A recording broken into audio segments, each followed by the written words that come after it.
Кыргыз деп баш көтөргөн 40 миңдей жаран кырылды. Ата журт үчүн жан үрүп, күйгөндөр ак жеринен атылып кетти. Улут уңгу болчу каймактарын жоготту. Интеллигенциябыз кыйрап калды. Мамлекеттүүлүктүн пайдубалын түптөөгө аракет кылгандар аюусуз өлтүрүлдү. Саламатсыздарбы? Бүгүн биз Советтер доорундагы Кыргызга кызылдай кыргын салган сталиндик репрессия жөнүндө кеп кылабыз. СССР күчкө толуп, дүркүрөп, ташы өйдө кулап, камчысынан кан тамып турган мезгилде кол астында кармаган мамлекеттерди басмырлап, кодулап, катуу кармап келген. Баш көтөргөндөрдүн баарына саясий айыптар тагылган. Мамлекет керек учурда массалык жазалоого чейин барган. Массалык репрессиялар негизинен 1920-53 жылдары арасында болуп өткөн. Сталиндик репрессия же чоң террор аты менен тарыхта калган бул кандуу окуяда СССР боюнча 1,5 миллион адам, анын ичинде Кыргызстанда 40 миңдей адам камакка алынган. Алардын дээрлик жарымы атууга кеткен. Бул репрессиялардын башында ошол жылдары өлкөнү башкарган Иосиф Сталин турган. Сталиндик репрессия Кыргызстанда масштабтуу түрдө жүргөн. 80 жаштагы аксакалдардан 14 жаштагы өспүрүмдөргө чейин аяосуз жазаланып, партия менен өкмөт башчылары, карапайым жумушчулар, жогорку билимдүү адистер, дыйкандар, командир офицерлер, окумуштуулар, диний ишмерлер, майда соодагерлер, айтоор ким болсо да өлүм жазасынан кутула алган эмес. Кыргыздар буйрукка ылайык көбүнчө улутчулдукта айыпталган. Кыргызстанда биринчи партиядагы массалык тазалоолор 1916 жылы партия мүчөлөрүн кайра каттоо деген шылтоо менен башталган. Бул тазалоонун натыйжасында 1935 жылдын 1 мартына карата Кыргызстандагы 19932 коммунисттерден 6383 коммунист гана калган. Эгерде 1934 жылга чейин троцкийчилдерди, оңчул жана солчул оппортунисттерди, буржуазиялык улутчулдарды партиядан чыгарып гана тим болушса, партиянын 17-съездинен кийин, башкача айтканда, Кировдун өлүмү менен абал кескин өзгөргөн. 1934-36 жылдардагы саясий куугунтуктоолорго адегенде партиялык, советтик, комсомолдук кызматкерлер, чарба жана аскер жетекчилери менен дипломатиялык корпустар, партиянын эски мүчөлөрү, активдүү комсомолдор, илимий жана чыгармачылык интеллигенция кабылган.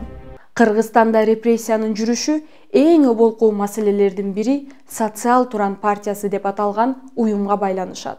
Бул уюмга уюштуруучулары катары Абдыкерим Сыдыков, Ишеналы Арабаев, Ажиман Шабданов, Сапиев жана башкалар камала башталат.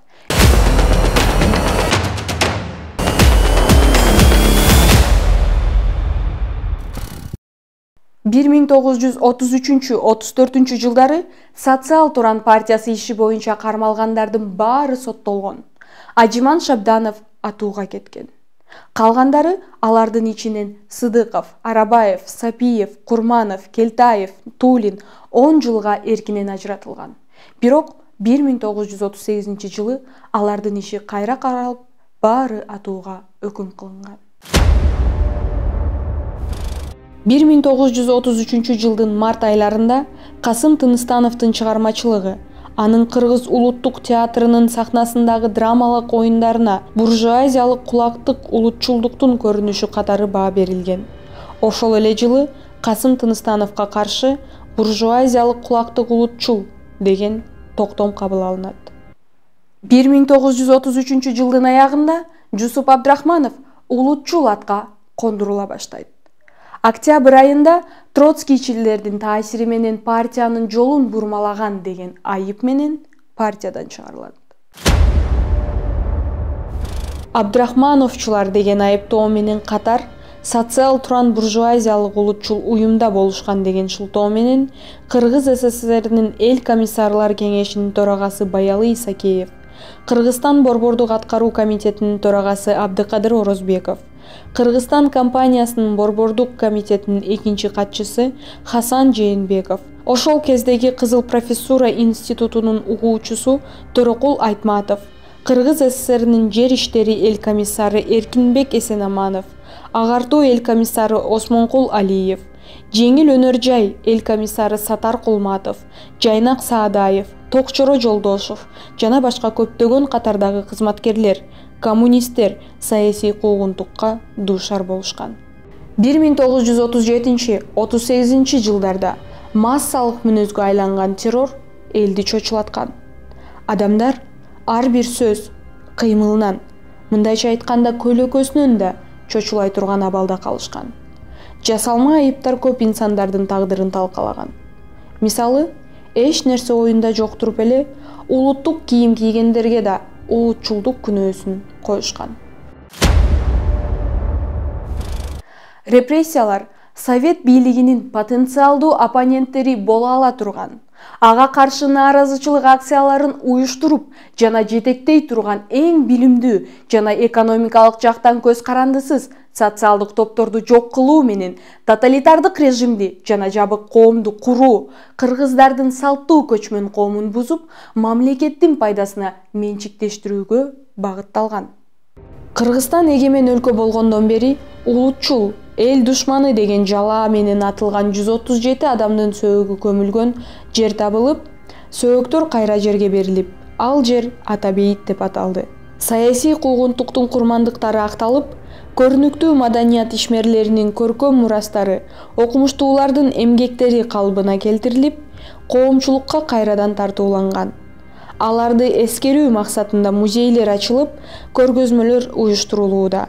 Ысымдары ишкана мекемелерге, окуу жайларына, мектептерге, көчөлөргө жана башка жайларга ыйгарылды. 2018 жылдан тарта 7-8 ноябрь күндөрү репрессия курмандыктарын жана ата-бабаларды эскерүү күндөрү болуп белгиленип келет.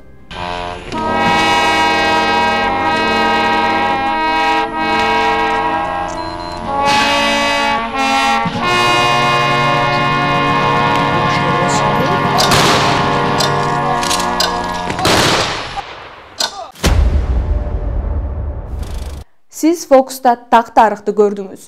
Видеону бөлүшүп, бизди колдоп туруңуз.